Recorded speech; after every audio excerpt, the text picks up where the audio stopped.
Hey guys, it's Kevin, the Patriot Punk here, reminding you guys that diversity is only a strength when it's your portfolio. Now, have you guys seen this? Protesters swarmed a Starbucks in Philadelphia Sunday following the controversial arrests of two black men. Meg Oliver has more on this.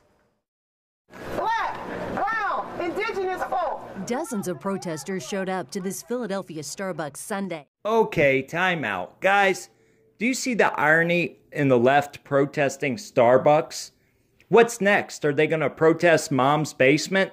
And speaking of Mom's Basement, guys, look how stupid these kids are. You see what's in this picture?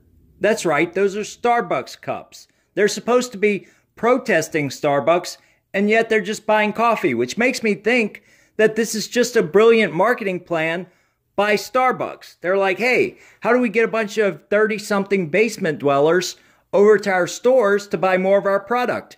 Well, we could stir up racial tension at one of our stores, then they'll just park their butts outside all day and buy more and more coffee. It's Philadelphia Starbucks Sunday after two black men were arrested inside late last week.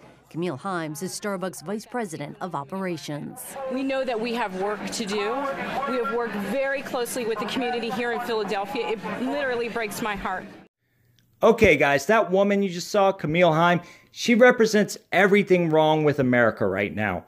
She is one of these people who was brought in not because she's qualified, not because of her experience, but because she is a social justice warrior and professional activist. And these corporations and all of our major institutions right now are hiring people like her to deal with these outrage events. And the worst part about it is these outrage events, a lot of them are being created by the organizations, the NGOs, that these people are leaving to go work with corporate America. And look, these corporations, they are a major part of our economy. So when you have people in high positions like hers willing to sacrifice the corporation on the altar of political correctness, it is a major problem. Look, she had no interest in looking into the facts. She took all the guilt and put it on the corporation. She didn't want to hear what happened from the employees. She threw her employees under the bus. That makes me sick as a soldier. I could never imagine throwing my fellow soldiers under the bus. As somebody who owns their own business, I could never imagine firing an employee or making a judgment like this about my business without hearing the facts first. You know, anytime somebody comes to me with a complaint, I'm going to hear them out. Then I'm going to find out everything that happened before I confront an employee about it. But this woman, she sacrificed her own employees on the altar of political correctness. And what you will find out very soon in this video is that these employees did exactly what management and people like Camille Heim told them to do in the first place for situations like this. Loren Wimmer, who initially represented the men, would not identify them. She says they were waiting for this man, Andrew Yaffe, to arrive for a business meeting. What did they get called for? Because there are two black guys sitting here meeting? Wimmer says the men were in Starbucks for less than 15 minutes. These guys were doing what people do every single day. They were having a meeting, and they were undoubtedly singled out because of their race. These people are such human garbage. Seriously. Look, this happened in one of the most progressive cities in America, right? You have one of the most diverse police forces that responded to this. You have a bunch of social justice warrior kids working at this Starbucks who probably say that race is a social construct. So they judged these two men because they were doing something that was against the rules, using merit to judge them. But here you have these two old white liberals claiming that everybody there was racist, right? I mean, it's just ridiculous. And it's divisive. And it doesn't do anything to help the situation. It only hurts America. And this is the problem. We've let people like this push the narrative for too long. And we really need to take control of this whole thing. During that time, police say the men attempted to use the restroom without buying anything, which is against Starbucks policy. When an employee asked them to leave, they refused and she called 911. Okay, so right there, you see that this is another event where people just jumped the gun and were completely wrong about this situation. These two men could have avoided all of this by walking out. And this is a common theme we see with these social justice outrage events. It's always people getting belligerent, people acting like animals and not polite members of society. And it has nothing to do with race. I will prove it. I got arrested for the same exact thing.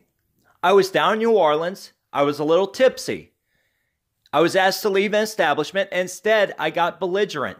I tried to argue with the people, then I tried to argue with the police, and they arrested me.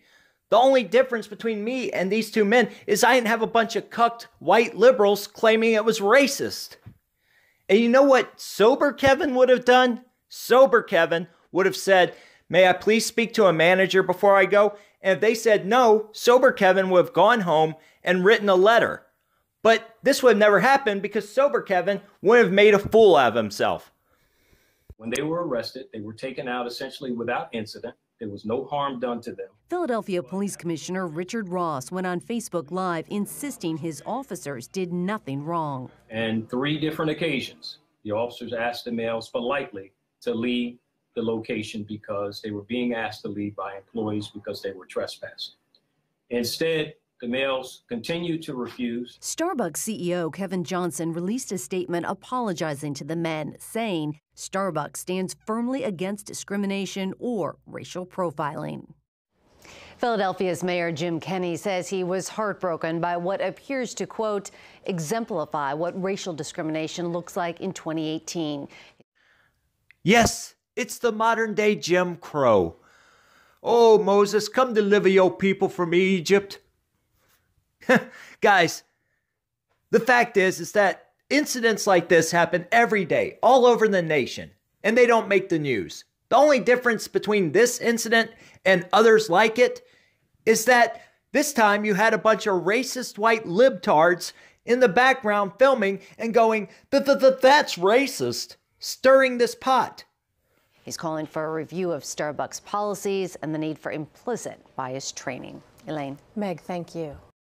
Okay, class, listen up. Today's lesson is how to create a racist.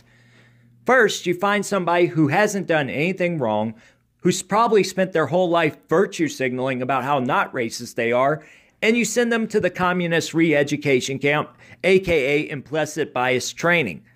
Once inside the camp, you fill their head with communist propaganda about how they are racist, about how America is racist, and about how they need to pay for the sins of people who lived 200 years ago. After that, you teach them to break people into groups of others and to walk on eggshells when around those people, to treat these other people like a delicate vase and not to ruffle feathers. After that, you tell them that they may have to give up some of their liberties so that other people can be more equal. You tell them that certain people deserve more, not because they've worked for it, but because they were born differently. That's how you create a racist. And guys, I can tell you, we didn't have these kind of societal problems back when Bush was president. We didn't have these when Clinton was president. All this started about 9 years ago when we started into this journey into the 7 layers of social justice hell under Obama. And there's one factor that I know for a fact creates racism, creates division in this country. And that is this social justice warriorism, aka cultural Marxism, aka critical theory. And that's what it was created to do. And for you social justice warriors out there, if you don't believe me, go read about people like Theodore Adorno. Go read about Saul Alinsky. Okay, so my name is Kevin C. and I am the Patriot Punk. You can follow me on YouTube at InfoWars Stop the Purge. That's right, I changed my name to stand in solidarity with InfoWars during the purge, and now it's stuck for 90 days. So InfoWars Stop the Purge and my alt at the Patriot Punk. I hope you enjoyed this video. You guys should also go check out Mr. Dapperton's Liberty Network. Some of my videos are hosted on there. He's got a great channel. And go check out all the other people associated with that network. Shane Killian, the Executioner. There's a bunch of them. My 2 cents. Anyway, whatever. I'm out, dudos.